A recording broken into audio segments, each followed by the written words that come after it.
going to start. Thank you very much and good evening, everybody, to our two faithful members of the public. Can I start by welcoming everybody to the meeting? And I think this is your first meeting of the Excellence Committee. Okay. Anybody got any peculiar or non-peculiar interest to declare? No? And I will remind you about the overview scrutiny procedure rules and put the matter of the part of it in these instances, and I'm sure you all know how to respect that. Good? Minutes, are you happy to receive the minutes of the last meeting? Okay. Sorry, Steve, yes. Page 4, item 9, it's attributed to myself about interest. I think that was Councillor Jeanette Williamson. Very good. No, Jeanette. Oh, Jeanette. Yeah. Well, that's the only one I want to. Can I be amended? Sorry, yes. Page 3, item 6. Yes. The Wirral Transport Museum and British Transport Museum. Just extending our reach. Ideas of grandeur.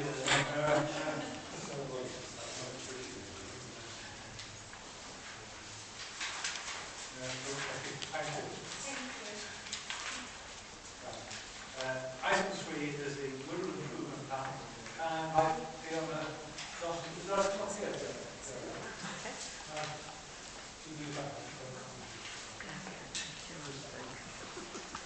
I'll ask the owner to introduce this. Thank you very much, Chair.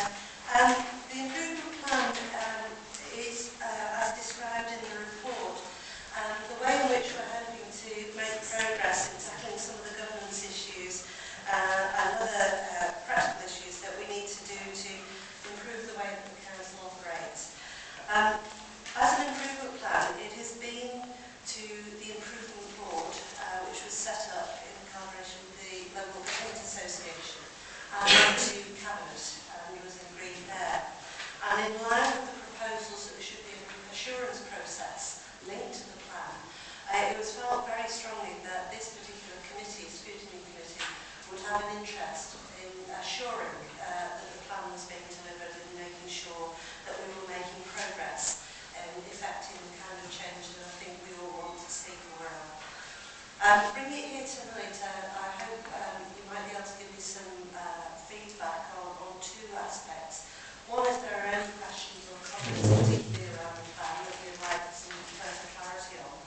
But also, if this committee accepts that it can operate as part of the assurance process, just what sort of reports and what sort of timely fashion you would like to receive those in order that we can all develop a sense of progress and we're moving forward, but also so that we're able to benefit from the reflections and feedback that you might be able to give us, taking an objective view and an objective look at how we're actually delivering the plan within the Council.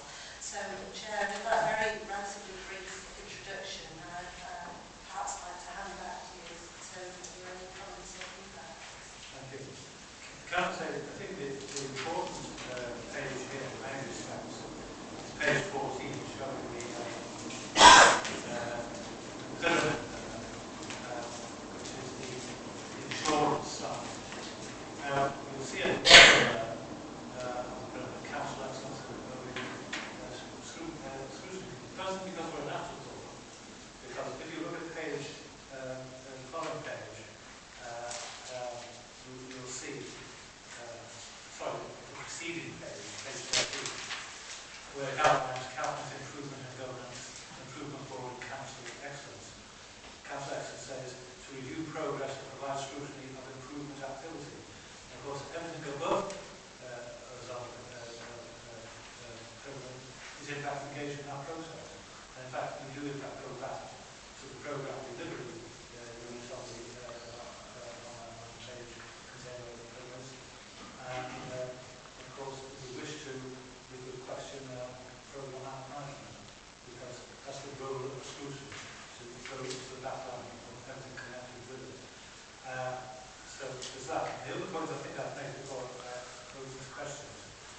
see a lot of detail on pages 21 to 24, and they cover, in fact, the priority areas. And what I've suggested, what I did ask for was, what was the likely reporting frequency to Cabinet? So it may be monthly. I think if it's monthly, then certainly at least the three party representatives on or spokesmen should receive that when it goes to Cabinet as well, so that we can see what progress is being made. And I particularly asked the vote that goes with every single item that we receive that on an exceptional basis, those that are on favour of resolution. I hope that you could agree with it. Okay. We concur that it should be reported and by exception. Yeah. Now, given the importance of this agenda item, I would like to suggest, as well as others folks and yourself, receiving the reports as the cabinet, that a standard agenda item would be scrutinising until processes. I see that definitely far away. It's just that I anticipate we're going to be special.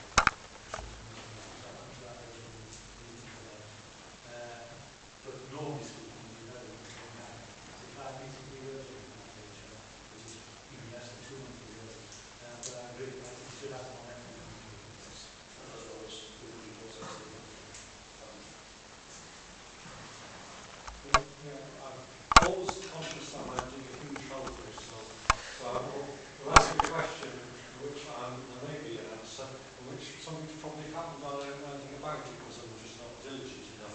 But I wanted to find out the process for appointing a head of policy, where the individual is up to, timescales, and so on. That's mentioned on page 23 in 4.1. There's post agreed some time ago, and existing policy heads until head of policy is appointed, so I'm not quite sure what the process is with that.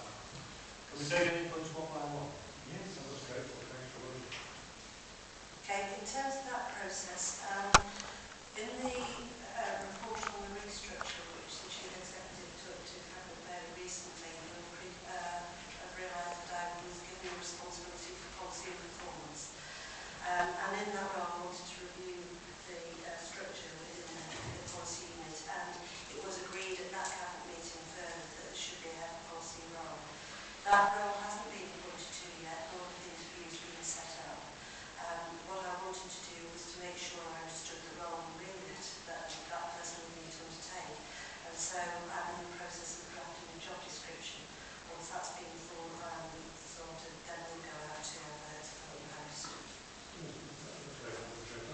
You see, I mean, one of the things that we had, trying to use my language diplomatically, waived as far as this term horizon scan, which is head of policy supposed to see what the cavalry are doing and we look their over the hill towards us.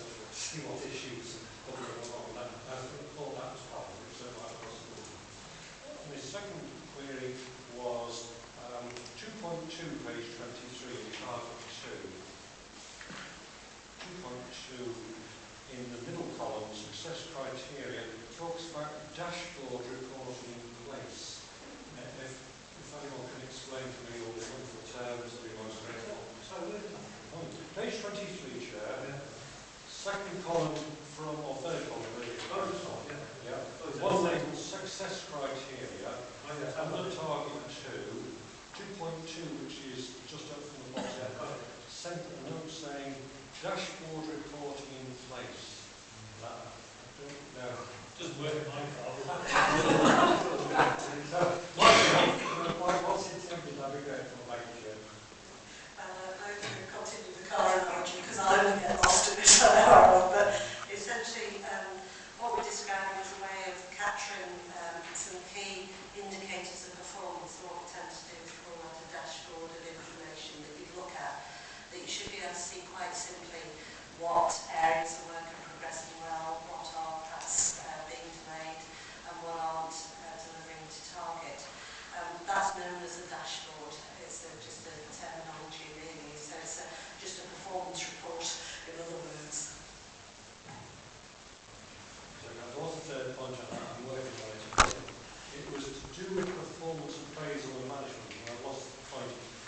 do with paragraph page 21, section 4.3, again the section on success criteria.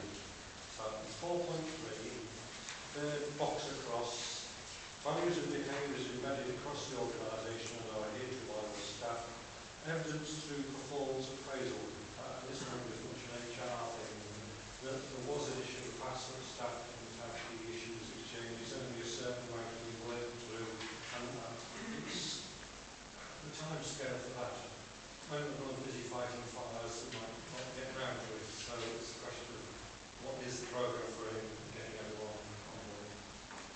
Well, I thought you were giving an absolute answer, but what I will say is you notice on the timeline it says within 12 months. Some of these things are going to take a while to roll out, and rather than over-promise and under-deliver, we've actually tried to set ourselves some broader definitions of timelines.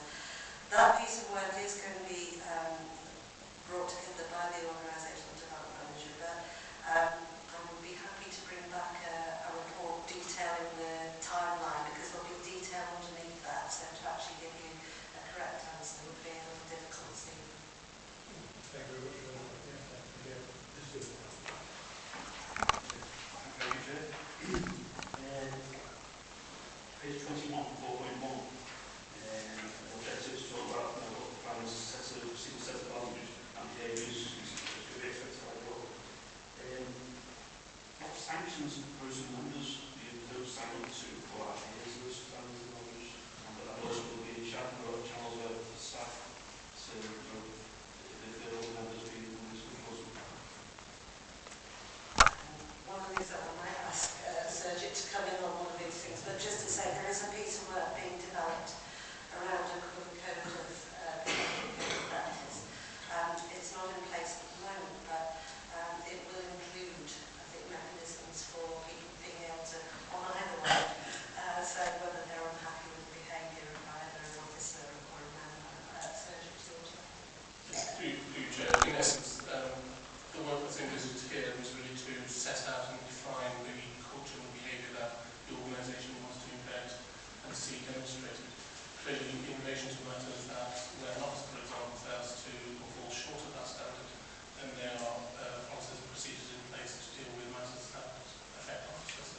And as you know, the code of conduct is there in relation to members. So in terms of any sanctions or indeed any courses of inquiry or investigation where behaviours or standing or cultures not demonstrated that you would expect, then there are already processes in place to address those. Okay. Anybody else? I've got one thing, and that's page 22, the top item 1.1. This is exemption to feel that it says mandatory training undertaken by officers that knows. I did point out that having searched the representation of the people that have no government and their acts, etc., of course, you can't enforce mandatory training against council. However, having made that point, it's obviously extremely useful, because what bothered me was that when a number of things were given, and I understand how difficult it is, there's no consultation with all the members on it. In fact, I think the first two of them, not counting those that actually took place after the summer council meeting, when everybody booked holidays and all the rest of it. And then a third one coincided with the meeting. But I've always been to one, and I have raised this, and I suggest that if they can't hold any peace, that we should at least have the material that is available for any councillors who are unable to get to those meetings through no fault of that. We should at least have the material sent to us explaining what goes on, because I certainly like to see it could be very useful in my performance as a council. So I hope we all agree with that too.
showed my grandchildren the other day that he thought he was experimenting with iPods. And they looked at me and said, iPods? I said, yeah, iPods. And then point out how much they meant iPads, so then this is somehow myself. But anyway, Jeff, are you going to come up and introduce your report? You'll probably get intelligent questions from anybody except me.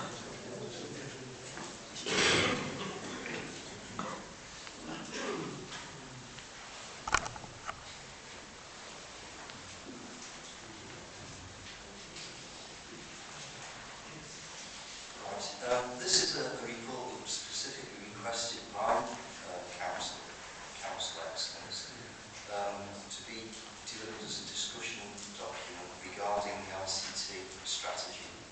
I've attached a copy of the current IT strategy as Appendix 1 to the report. Now, ICT underpins service delivery right the way across the Council, and it is a key enabler for change. As we're about to move into a period of really unprecedented change, what I've done within the body of the report is brought out some of the key influences being exerted on the IT strategy from some of both internal and external strategies.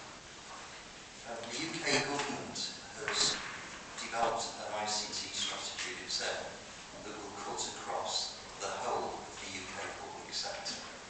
And its primary intention is to save as much money as possible by centralising ICT service delivery and delivering it as a service. The key idea here is that local authorities will no longer all run payroll services, potentially will not all run HR type or even benefits type services, that they'll be delivered from national delivery centres. Associated with that are some of the government codes of connection. I'm constantly being asked why members of staff, elected members, can't just bring their own IT equipment and connect it into our networks.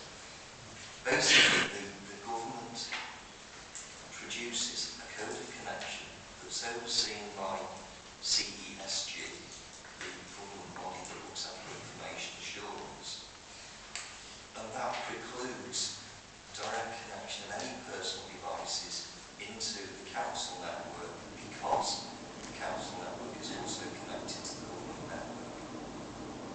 There are ways around that, or there's ways of enabling it without breaking the rules, and that's what we're looking to do as part of the next iteration of IT provision to councils. One of the other key influences of the office rationalisation and agile working strategies to reduce office accommodation across the organisation, but also to make staff as productive as possible, to keep the likes of field workers in the field for as long as possible, by providing them with mobile ways of working. And the fourth key element is members' IT to enable you to fulfil your function as councillors as effectively as we can, but also to improve and automate the committee processes. So rather than sitting here working off paper agendas and paper documents, you actually work on an electronic device within the committee rooms or the council chambers. The next iteration of the IT strategy, and what the IT strategy really is a point-in-time view of what the organisation wants.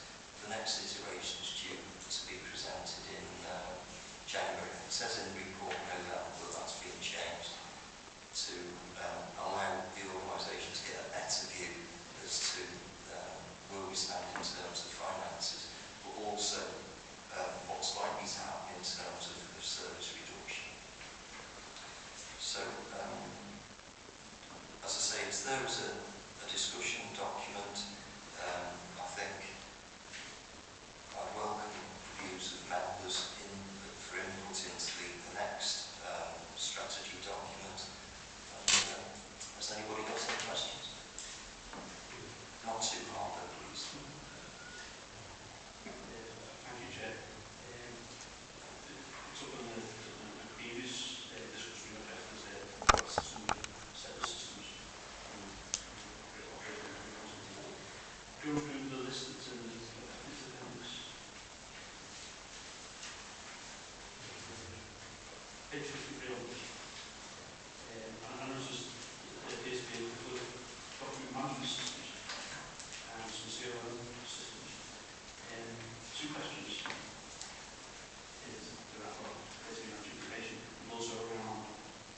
CRM and the document management systems are future work. So you've got customers' details up on screen, you access all documentation details.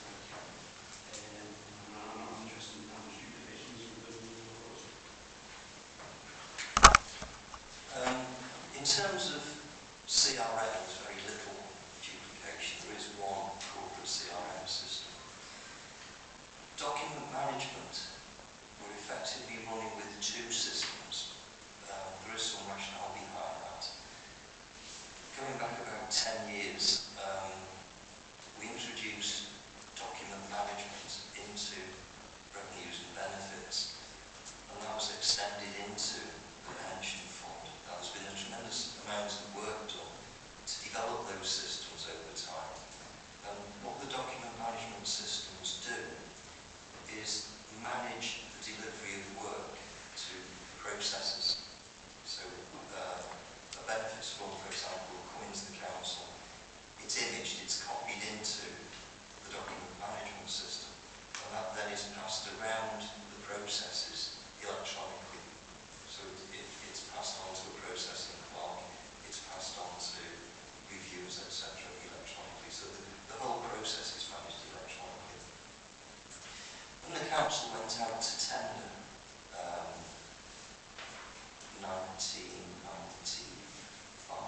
2004, to look at corporate systems, Fujitsu came in with a proposal for a corporate document management system. That's where we got Documentum from, which has been implemented within the organisation and is used extensively by social services for the storage of case management bits and pieces.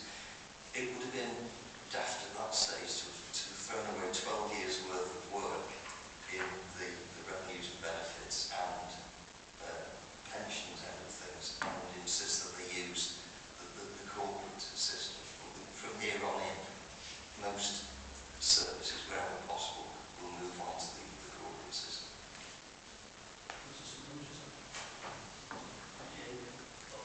Two strands of the question. Do you get the scope to rationalise the application you use? How much it generates cost savings and better customer service? Yes, there's definitely scope to rationalise. The first step is to identify what's in use. It's historic because each department 4 or 5 years ago had their own IT section. Each department developed suites of solutions, and these vary from spreadsheets that are used to underpin service delivery or management within the department, through to small database applications that have been developed. There is some duplication, there is some overlap. It can be rationalised. It won't generate huge savings, but it might cut back on ICT support costs.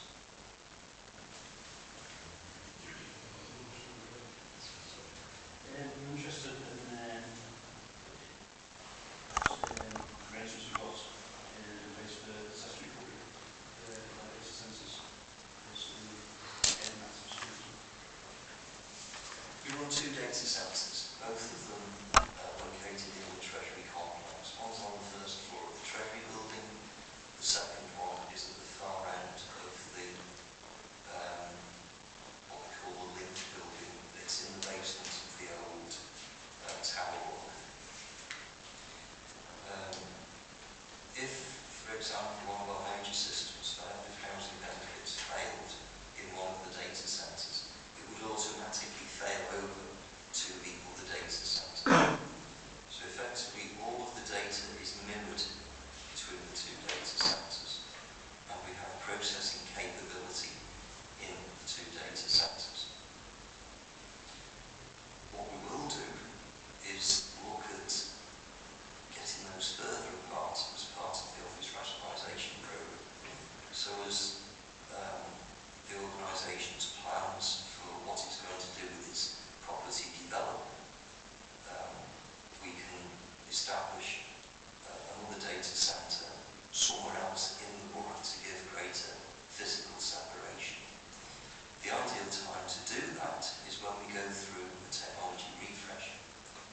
to the end of the current technology life cycle, which will be in about 4 years' time.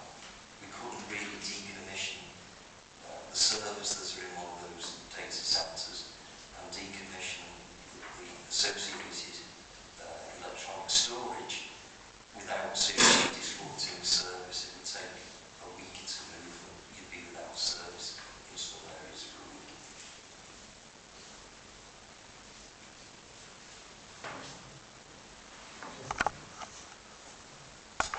Last year, it's the point I want to raise is just around 2.15, which is the current test that's ongoing on iPads and tablet PCs, which is obviously can only be seen as a step in the right direction that can avoid this. Tons of weeks of paper when we could access all of this data from within the council chamber. That's obviously more control by yourselves now. But you mentioned not being able to access the network with our own devices for everything. Is it not being looked at the possibility, because I put this down, I know we were all given a questionnaire on the internet again on what we saw as the way forward, ICT terms, and one of the things I know I put was regarding access to emails on phones. Now, I'm sure that there is things within the firewall that could be implemented that would prohibit any other access to anywhere from that device of a sensitive nature, but just having direct access to your actual council emails would be ideal. Or moreover, if that's not possible now, is it possible to pop the email, council emails to another account so that you can access it from your phone?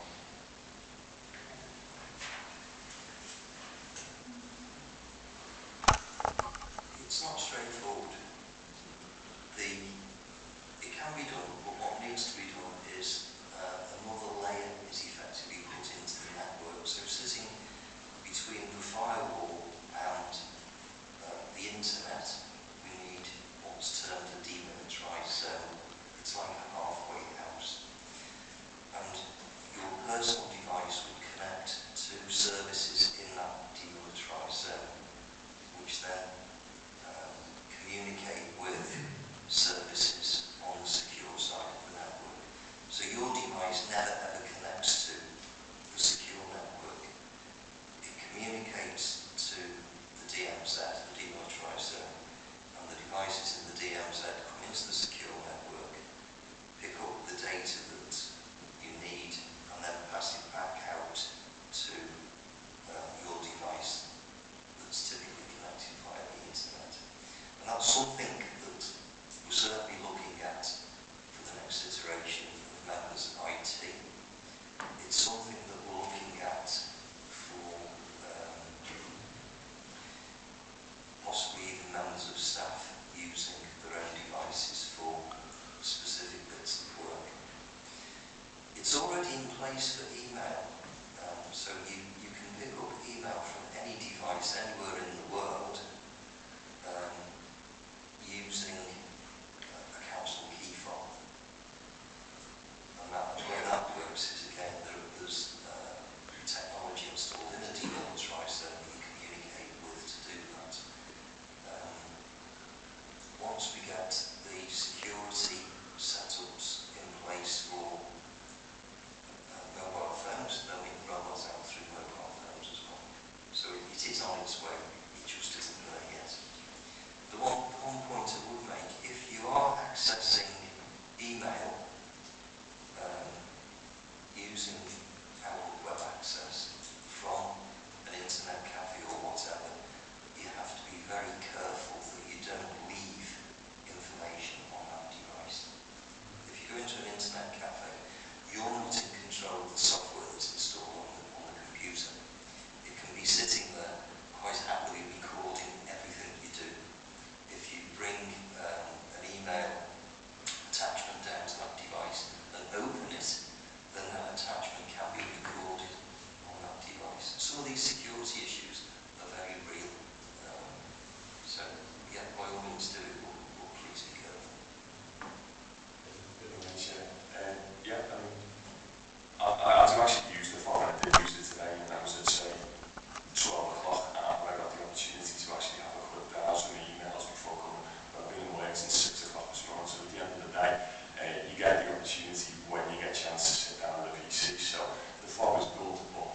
think what you just said actually makes more relevance to allowing your own device to be able to connect, because at least you've got more control over what's on that rather than a third party's pieces. So it just stands to reason that it needs to be actually as soon as possible. I think the other point is if members are prepared, and it goes as far as council employees as well, but if members are prepared to actually offer up their own device, which I'm more than happy to use my BlackBerry, which I pay for, then there's actually no on cost to council as well, so it just makes no sense not to implement it. There can be issues when the device fails, particularly for members of staff. So if you allow members of staff to use their own computer, if it breaks, where does the responsibility lie to get it repaired? And if it's going to take a staff member a fortnight to get it repaired, what do you do with productivity in the interim? So there's loads of soft issues around these things that do impact on it. I think that will have to be as an addition though of some sort.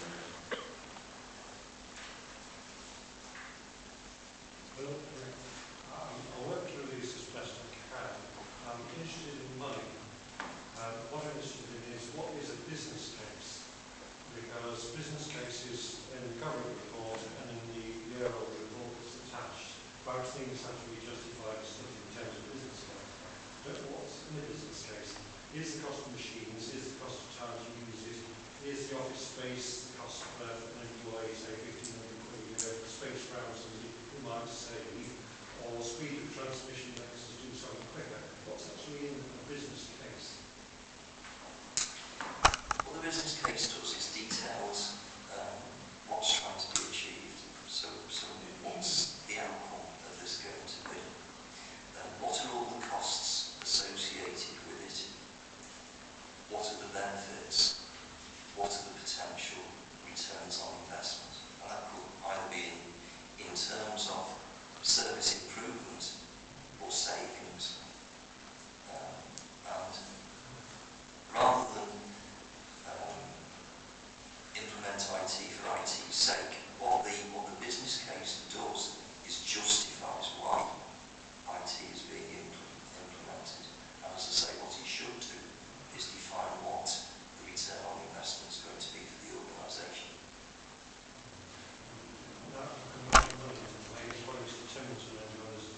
In our report on earmark reserves, which is later on the agenda and supplement page 16, we're listed of having 3.161 million in for internet development, and there's a separate line for libraries. In the report that went a year or so ago, there are different figures given on page 49, which was 1.6 million for expansion and development. It's in paragraph 8.5 on page 49. But I did refer to the budget book, which when we talk about the capital programme, there was a capital programme submission for 1.5 million for adult services funded from capital grant. So I may be giving them different pots of money and adding up 1.5 million here and 1.6 million there and coming to the 3.16 million here and might not have added the right things together. But I'm always cautious about drawing my attention to money that's in reserves because we might have our PDIs on it to do other things with, or we carefully put away what Mr. Timmins for a rainy day. But I'm wondering what is the sort of cost? What are we without all these companies out there that may find out about our proceedings, and we don't tell them how much we got in the bank because they'll send us a bill for what we've got in the bank. But what I want to know is what it costs to do something, and how these sums actually are justified or stack up with bids for them. There are several pots of money set aside for different projects. There was, I think, 1.5 million over 4 years put in the capital programme, and that was specifically to underpin office rationalisation and virtualisation, so changing the way the organisation works. I think that's now going to be put back into capital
can open all of the Microsoft documents using OpenOffice, yeah, no problem with that.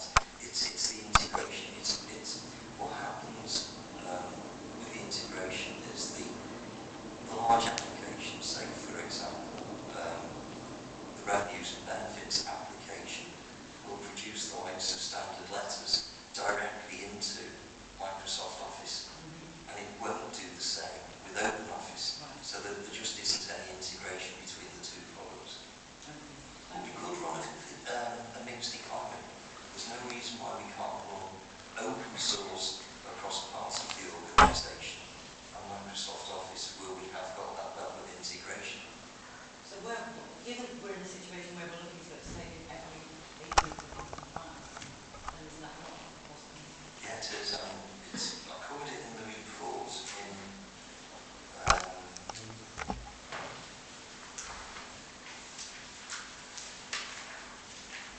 if you look at page 32.7,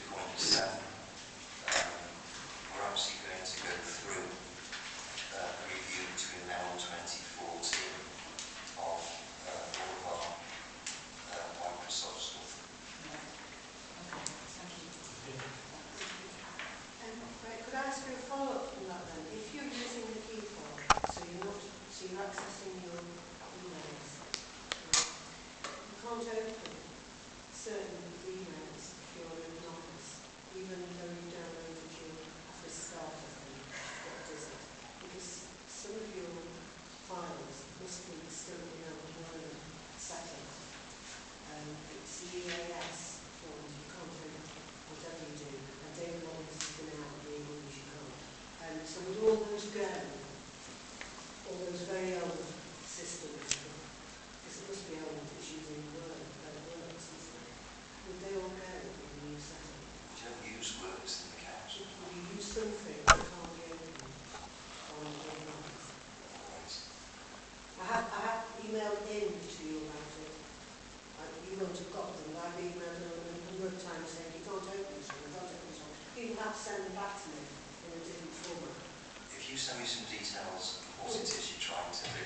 No, I'm just saying, you've got stuff, so if you were going to start using things like OpenOffice, which is, I mean, I use it, but it is limited, would you then have to make sure everything is open source, and not everything is open source? You can't make everything open source because, as I say, you would lose the integration between the systems. So it would have to be a mixed economy, and then you are totally reliant on the software that runs within open source to open the Microsoft documents and vice versa. And Microsoft is getting more and more difficult about doing that. The new office that OpenOffice has been downloaded with is more problem to go.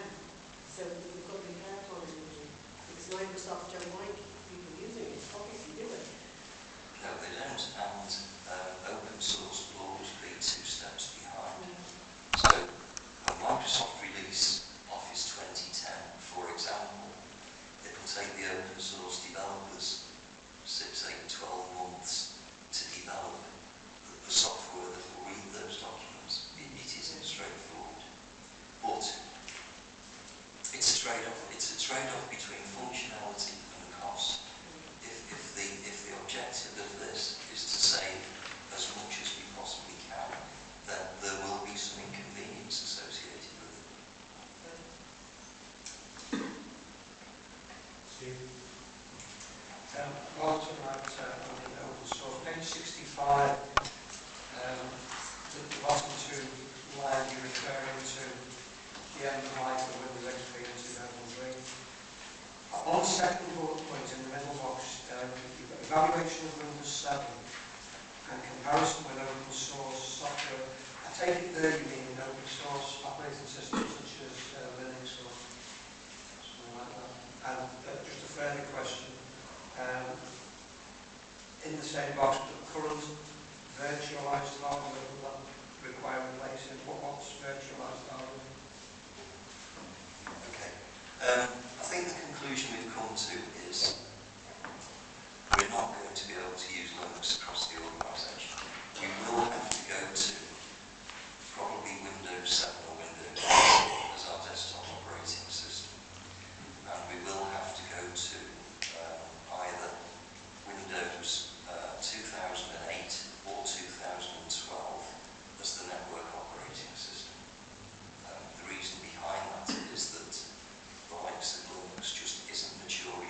manages the applications, the likes of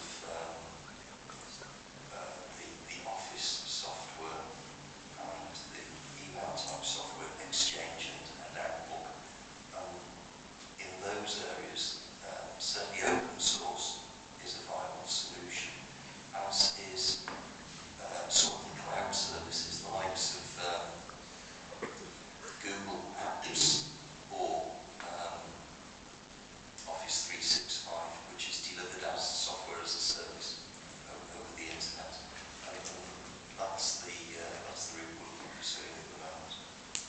But again, cost savings are what we've got in place at present. Virtualization. There's two elements to virtualization. There's virtualized servers and there's virtualized desktop. Now, typically, an application will run on a server, and what a server is a more powerful PC, if you like. The application runs on that server, and the PCs connect to it to pick the information up. Historically, there would be a separate server for every application. What virtualization does is allows a number of applications to run on a single server, but within their own silo, if you like. VMware is the server virtualization software we use. So VMware runs on the server. That then allows several copies of Windows or whatever to be loaded and applications to run in each of the little silos. And we do exactly the same on the large servers that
sake of argument, we're trying to decide how many buildings will be the future of urban landing. We're trying to decide how many of them are connected up so we can do wonderful things with them. And there's a big forever and go out to the ranch. We're also trying to avoid falling foul of some evil genius in Microsoft or somewhere cutting us off when they invent something else and we haven't got it. With the timescales mentioned for Microsoft or somebody else ceasing to support, operate, whatever. So there's a sort of timescale out there that we have to achieve things by and be ready for it, say 6 to 9 months in advance, all tested up and running or whatever. And they're the timescales trying to work to in mind. So if we got rid of them, like, if we were not to have certain buildings in 15 months' time, decided which ones we've not got, we know what we would need to rewire, connect up to whatever. It's a circular thing, is it? So I dig back, you remember the lawyer, I once remember ICL came to give us a presentation sometime in the 70s about all these numbers, and I haven't get caught up with it. So, but I am wondering, sure, to what extent are there will be different concepts that we don't know?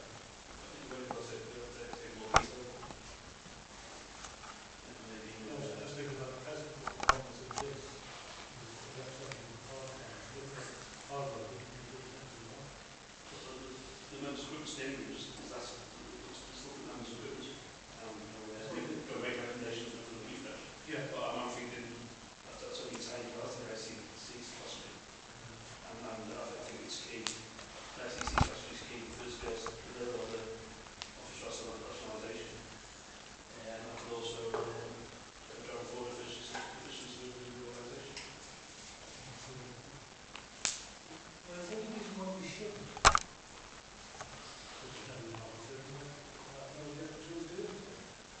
What would it be one better than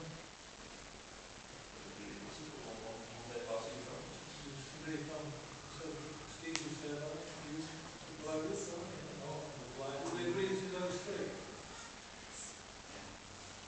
But otherwise never move forward. And then you would move your boards to the future. Yeah. Sorry, Chair, can I just highlight you what we just said in the next one? And also give potential to build over better as well. Chair, just to be very clear around in terms of reference on the group and what its purpose and role is going to be. Is it going to be an overarching monitoring body in terms of looking at the work being done by the members of the steering group, but also looking at some of the work that's been done in terms of the strategic aspects and the linkages between the two? I think we have to look at the other individuals in terms of the right. I think we should take the members of groups just in the equation because that's the members of groups are what proposals we process the American party. If you look at that three group review last year, maybe not that much detail, but we can say look at ICC and great detail for best practices elsewhere. And maybe really close to the future council essence meeting with a view of the position of the council. Well, we thought we also crossed over to it, which we think might be sense.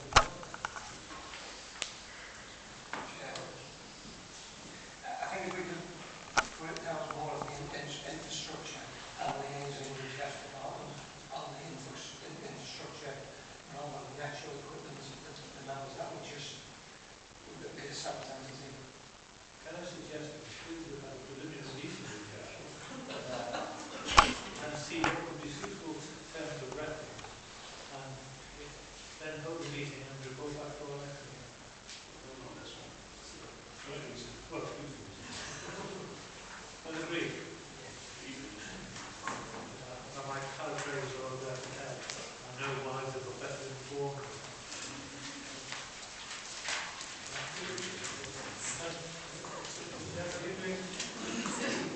Just while I was out here, we take the freedom of information. You went out there.